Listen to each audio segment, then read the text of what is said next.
Ito po yung niluto po naming papaya na may sitaw, na may patola, at may dahon na malunggay. Ayan guys. Ito po yung binugoongan. Ayan. Ayan guys, yung malunggay, danang malunggay, papaya. At ito yung sahog na tinapa, fried tinapa. At ito naman po yung sitaw. Ayan yung patola. Ayan, binagoongan po ito guys.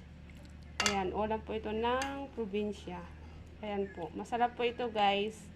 Ang gulay. Ayan, papaya.